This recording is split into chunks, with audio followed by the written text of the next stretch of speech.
എന്താണ് ഇത്ര നേരത്തെ വിളിക്കുന്നത് കഴിഞ്ഞ സീസണിൽ ഇത്ര നേരത്തെ വിളിച്ചിട്ടില്ല. 2 ദിവസം മുമ്പ് കയറ്റി ഇറക്കുകയാണ്. ഇതിപ്പോൾ ഞങ്ങൾ ഇന്ന് നേരെ ഹൗസിലേക്കാണെന്നാണ് അറിഞ്ഞത്. റൂമിലേക്ക് പോകുന്നില്ല. അപ്പോൾ അതുകൊണ്ട് വളരെ സന്തോഷം. ചെന്നിട്ട് പൊളിക്കാമെന്ന് വിചാരിക്കുന്നു. അതൊക്കെയാണ്. പ്ലാൻസ് ഒന്നും പ്രത്യേകിച്ചില്ല. ചെല്ലുക, അടിച്ച് കീറുക, അത്ര തന്നെ, വേറെ ഒന്നുമില്ല.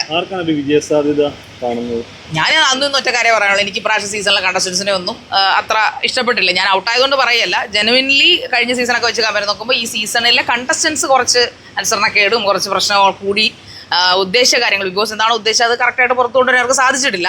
എങ്കിലും വിന്നർ വേണമല്ലോ ഉറപ്പായിട്ടും. ഞാൻ അനീഷിനായിരുന്നു വിചാരിച്ചിരുന്നത്. പക്ഷേ അനീഷ് ഒരു 50-65 എപ്പിസോഡൊക്കെ കഴിഞ്ഞ പുള്ളി ആകെ ഡൗൺ ആയി. പുള്ളി ഗെയിമിൽ നിന്ന് മാറി വേറെ ഏതോ ലോകത്തിൽ ഇങ്ങനെ നടക്കുകയാണ്. പിന്നെ അക്ബർ ഇപ്പോൾ കുറച്ച് നല്ല രീതിയിൽ കളിച്ച് വരുന്നുണ്ട്. പിന്നെ ആഗ്രഹം നെവിനാണോ എന്നാണ്. പക്ഷെ നെവിന് കിട്ടത്തില്ല എന്നാണ് എനിക്ക് തോന്നുന്നത്. ഒരുപക്ഷെ ടോപ്പ് 5 അവനെ എവിക്റ്റായി പോകുമായിരിക്കും. പിന്നെ അനുമോളെ കുറിച്ച് എനിക്ക് പ്രത്യേകിച്ചൊന്നും പറയാനില്ല. അനുമോൾ കുലസ്ത്രീ ആയതുകൊണ്ടും പിന്നെ PR ടീം ആയതുകൊണ്ടും ചിലപ്പോൾ ജയിക്കുമായിരിക്കും, ചിലപ്പോൾ കിട്ടുമായിരിക്കും. എന്തായാലും നോക്കാം. എന്തായാലും ആൾക്കാരെ കിട്ടും. എൻ്റെ ആഗ്രഹം അനീഷിനോ അല്ലെങ്കിൽ അക്ബറിനോ കിട്ടണമെന്നായിരുന്നു. അത് അനീഷ് ഒരു സ്ട്രാറ്റജി ഇറക്കിയാണ്. അനീഷ് രണ്ടും ലാഭമല്ലേ. അതായത് അവൾ റിജക്ട് ചെയ്താലും അക്സെപ്റ്റ് ചെയ്താലും അനീഷ് അത് കണ്ടന്റാണ്. സോ അനീഷ് നമ്മളോട് നേരിട്ട് കണ്ട ഒരാളാണ്. അദ്ദേഹം അങ്ങനെ ചുമ്മാ ഒന്നും ഭയങ്കര പെട്ടെന്ന് പ്രണയം പൊട്ടി മുളയ്ക്കുന്ന വ്യക്തിയൊന്നും അല്ലല്ലോ. അങ്ങനെ തോന്നിപ്പോയെന്ന് അങ്ങനെ പറയാലോ. ലാലേട്ടനോടൊന്നും പറയാലോ. ലാലേട്ടന് മനസ്സൊന്നും ചെയ്യാൻ പോകുന്നില്ലല്ലോ.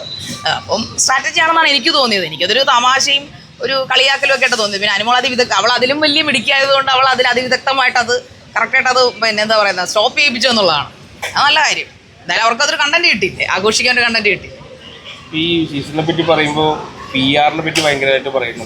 സീരിയസ് ആയിട്ടും 16, 20, 30 ലക്ഷങ്ങൾ കൊടുക്കുന്നു. അതെ വളരെ വളരെ ഖേദകരമായ PR ഉണ്ടായിരുന്നു. അയ്യോ, എനിക്ക് PR ഇല്ല. PR കൊടുക്കാനുള്ള കാശൊന്നും അതൊക്കെ എനിക്കില്ല. പിന്നെ അഥവാ ഉണ്ടായിരുന്നെങ്കിൽ ഒരിക്കലും PR കൊടുത്ത് ഞാൻ ഒരു ഗെയിമിലും പങ്കെടുക്കാൻ ആഗ്രഹിക്കുന്നില്ല. ഞാൻ ആ ഗെയിമിൽ നിന്ന് വാക്കൗട്ട് ആയിപ്പോൾ. അതായിരുന്നു അവരുടെ ഡിമാൻഡെങ്കിൽ. ഞാൻ ഏഷ്യാനെറ്റിനോട് എവിക്റ്റ് ആയപ്പോഴും പറഞ്ഞതും എനിക്ക് ഒറ്റ കാര്യം പറയാം. അടുത്ത സീസൺ നിങ്ങൾ ഉണ്ടെങ്കിൽ ദയവ് ചെയ്ത് ഇതൊന്ന് സെർച്ച് ചെയ്തിട്ട് യോഗ്യരായ ആൾക്കാരെ നിങ്ങൾ സെലക്ട് ചെയ്യും.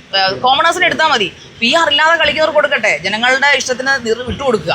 പക്ഷെ PR-ന് സപ്പോർട്ട് വേണം. PR വേണം. അതിനൊരു മാനദണ്ഡം വെക്കണം. അല്ലാതെ അവർ എവിക്റ്റ് ചെയ്ത് ഒരു പണിഷ്മെന്റ് പോലെ എവിക്റ്റ് ചെയ്ത് കളയണമെന്നാണ് എൻ്റെ ഒരു ആഗ്രഹം. ഇതൊരു ഉട്ടോപ്യൻ ആഗ്രഹമാണ്. പക്ഷേ നടന്നാൽ കൊള്ളാം. നടന്നാൽ ജനങ്ങൾക്ക് നല്ലൊരു ഗെയിമും ഒക്കെ കാണാൻ പറ്റും. കാരണം ഇതിപ്പോൾ എല്ലാവർക്കും കാണാൻ പറ്റുമോ? കണ്ടസ്റ്റൻസിൻ്റെ ഭാഷകൾ കൊണ്ട് കുഞ്ഞുങ്ങൾക്ക് കാണാൻ പറ്റാത്ത അവസ്ഥയാണ്, ഫാമിലിക്ക് കാണാൻ പറ്റാത്ത അവസ്ഥയാണ്. അത് ബിഗ് ബോസ് എന്ത് ചെയ്യാൻ പറ്റും? മ്യൂട്ട് ചെയ്ത് എത്രയെന്ന് വെച്ചാൽ അപ്പോൾ അതിനകത്തൊന്നും പറയാനില്ല. അപ്പോൾ അതുകൊണ്ട് നമുക്ക് ബിഗ് ബോസിനൊന്നും പറയാനില്ല. അല്ല അവിടെ കുറേയധികം ആൾക്കാർക്ക് PR ഉണ്ട്. അനുമോൾക്ക് മാത്രമല്ല, ആരോപിച്ച ആൾക്കാർക്കും ആരോപിക്കപ്പെടാത്ത ആൾക്കാർക്കും ഒക്കെ PR-നകത്തുണ്ട്. ഞാൻ പേരുകൾ എടുത്ത് പറയുന്നില്ല. പിന്നെ അനുമോൾ എൻ്റെ സംബന്ധിച്ച് എനിക്ക് PR ഉള്ളതുകൊണ്ട് അനുമോളാണെന്ന് എല്ലാവരും പറയുന്നു. ആരും PR ഇല്ലാത്തവരില്ല, മിക്കവരും PR ആണ്. എന്നെ പോലെ കുറച്ച് സാധാരണ ആദ്യമാദ്യം എവിക്റ്റായി പോയ ആൾക്കാർക്കാണ്. രഞ്ജിത്ത് മുൻഷിക്കൊന്നും PR ഉണ്ടെന്ന് ഞാൻ കരുതുന്നില്ല. വിൻസിക്ക് ഉണ്ടായിരുന്നില്ല. സോ അതുകൊണ്ട് സരിക PGക്ക് ഇല്ലായിരുന്നു. അതുകൊണ്ടൊക്കെയാണല്ലോ അവരൊക്കെ ആദ്യമേ പോകുന്നത്. ഇപ്പോഴത്തെ കണ്ടീഷനിൽ പഴയ സീസണിലൊക്കെ എനിക്കൊന്ന് ജനങ്ങളുടെ ഒരു ഇഷ്ടം കൊണ്ട് PR അങ്ങനെ PR കിട്ടും. ഇപ്പം നെവിന് കിട്ടിയിരിക്കുന്ന PR അത് അവനൊരു അക്കൗണ്ട് പോലും ഇല്ലായിരുന്നു. അത് ജനങ്ങൾ ക്രിയേറ്റ് ചെയ്ത് കൊടുത്തതാണ്. അങ്ങനെയാണ് PR ഉണ്ടാവേണ്ടത്. അല്ലാതെ നമ്മൾ കാശ് കൊടുത്തിറക്കാനാണെങ്കിൽ പിന്നെ എന്തിനാ നമ്മുടെ അഭിപ്രാഞ്ചിയായി പോകുന്നില്ല നമ്മളൊക്കെ. ഞാൻ പത്മശ്രീ മേടിക്കാൻ നടക്കുന്ന പോലെ ആയിപ്പോ. കാശ് കൊടുത്ത് ബിഗ് ബോസിന്റെ കപ്പ് മേടിക്കാമെന്ന ലെവലിലേക്ക് ആകത്തില്ല കാര്യങ്ങൾ. അതിനെക്കുറിച്ച് എനിക്ക് ഒന്നും പറയാം. എനിക്ക് താല്പര്യമില്ല അവരെക്കുറിച്ച് സംസാരിക്കാൻ. ആദില നൂറ, അതായത് എനിക്ക് കമ്മ്യൂണിറ്റി ഒരുപാട് റെസ്പെക്ട് ഉള്ള ഒരാളാണ്. ഞാൻ കമ്മ്യൂണിറ്റി സ്നേഹിക്കുകയും അവരോടൊപ്പം അവർക്ക് വേണ്ടി എന്തെങ്കിലും ചെയ്യണമെന്ന് ആഗ്രഹിക്കുന്ന ഒരാളാണ്. ഒരുപാട് ആൾക്കാരെ പരിചയമുണ്ട്.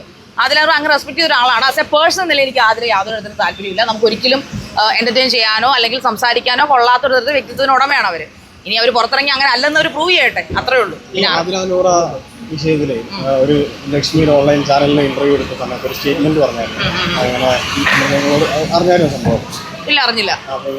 മൃഗങ്ങളോട് താല്പര്യം തോന്നിയാൽ പോലും അങ്ങനെ ഒരാൾ വീണ്ടും പറയണേ നമ്മൾ അക്സെപ്റ്റ് ചെയ്യണോ എന്നുള്ള രീതിയിൽ ചോദിച്ചായിരുന്നു.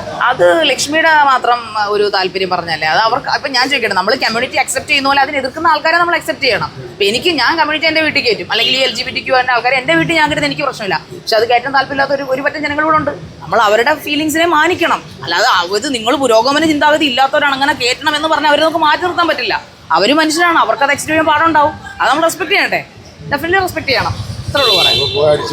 Okay, thank you. നമ്മുടെ അടുത്ത ടീം വന്നിട്ടുണ്ട്. എവിടെ ഇക്കടെ ഏതാണ് ആണെന്ന് തോന്നുന്നു. Okay thank you. ഇതൊക്കെ ആരുടെയാണ്?